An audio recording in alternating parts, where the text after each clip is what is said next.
Hi guys! For today's video, kay manglaag di ay miyan. Actually, ako na-expect ba nga makalag akong friend, si Risha, o yung husband, tapos na siya mga pagbangko ng anak ko ba. And the spot, din sila nagtawag sa mga padulog na lagi daw diri sa mga balay. So, mga nakalagid sila. Ako na-expect ko is kay layo ba kanya yung layo pa kaila kay sa Danilap na sila ka puyo karon tapos Claveria pabayaan mo layo kayo. Mas yan yan kanila. So, nilugay na kay ni Rachel nga wala nagkita.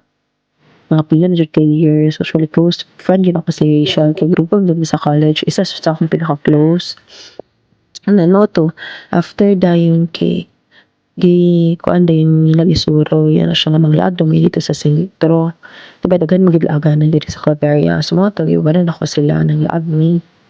So, when at first, diba ito mga hiraya. After dayon, adto dayon yung kind of pulay. Kay gusto manigo sa pool, yung anak.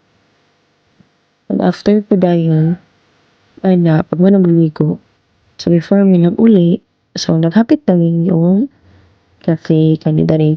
Nag-snack mo, eh, grabe yung gikakulan guys, tugno kayo. So nangapin mi na, kasi kuwate mi ba. So, trip na niyo, ba nila ako mama o. Akong baby rin kami, o ang husband po di ay. So, nga guys, because si kuwate, ngayon, napoy, nung nga gi-order niya. So, papalit niya sa biyan kay ano. Tugnaw kayo, grabe kaulan guys. Nga guys, sorry siya. Ano siya, nung may pagkasan niya bumita niya sa bowl. And then, po day fries. Siya guys, nabusog siya kay Kuana Miss. If you kayo Rachel and Glenn's treat, and then also sa treat na laag sa, diba? Pick ayo may isang mama good. Yung akong husband. Ano siya guys, hato naman nila pa uli. So, nakaabot na diri sa balay.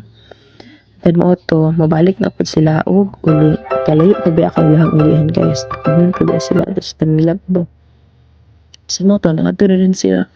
So, I'm so happy guys. Kay nakalaag gid siya diri. Nung agi siya nalimot sa ako, bago gid siya nabalhin. Na, ako, balik na siya kayo. Naarang na sila na all.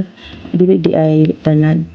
So, mga to guys, happy kay ko. Ano soon, balik na po. Nakalagal ka pa na ako sila balik. Pero, puhon-puhon. Di ako sa siguro po sa ilang balay. So, happy guys. Kaya lagi akayin na ako dito sa bukid. Kaya wala pa ako nag-work. Kung maka-work lang. Ihapon. So, once guys, thank you for watching. Bye-bye!